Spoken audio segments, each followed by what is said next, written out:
I had decided at the age of 12 in 6th grade to be a nun because my experience with Sister Helen Charles, my 6th grade teacher, was the experience of a little shy girl being brought out of her shell as if I had been in a cocoon and she'd created the butterfly of me.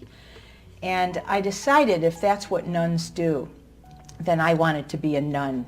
They must have a magic wand to make that magic happen. So it made my high school career very easy because I didn't have to figure out, was I going to college? I was going straight into the convent. So I went into the convent where I was introduced to Pierre Teilhard de Chardin, Thomas Merton, and Dietrich Bonhoeffer, whose words and writings absolutely turned my life upside down. I was very much a radical thinker. Paul Tillich at the time was the person who our theologian Jesuit teacher was studying. And so, of course, Paul Tillich's mentality seeped out through this Jesuit, Father Berbice, and he really reversed my thinking. I don't know if it happened to the whole class of 30 of us, but he helped us distinguish between faith and religion. And so I'm 18 years old, I'm a postulant in a Catholic religious order, and suddenly I know the difference between religion and faith. In my experience now, it feels like this. Religion is a set of beliefs that you inherit. Faith is the action that you create based upon your ultimate commitments. So that was a beautiful release for me to let go of the parts of the dogma that I had always had trouble with.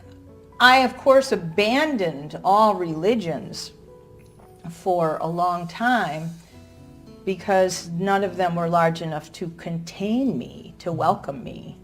So I was without religion and kind of pagan for a while.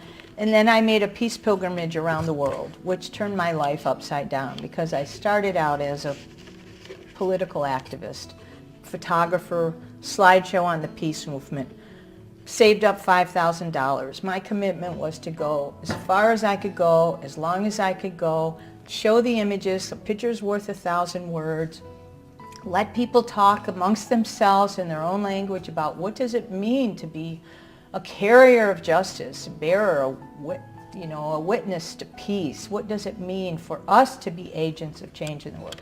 I lasted for a year on my $5,000, but the most important thing that happened was the personal spiritual transformation of me from being a political activist to being a spiritual contemplative, because I found myself in the homes of Hindus, Muslims, Palestinians, Christians, communists, Marxists.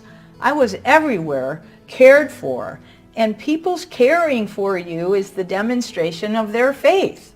So I experienced in living color all these faith traditions.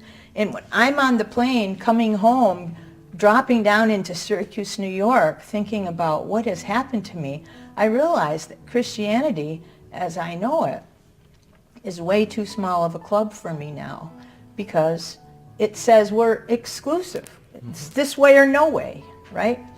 So that's what happened. I was spiritually transformed because I was embraced by people, cared for, loved, fed, slept on their floors, slept in their barns, appreciated by every person of every other tradition.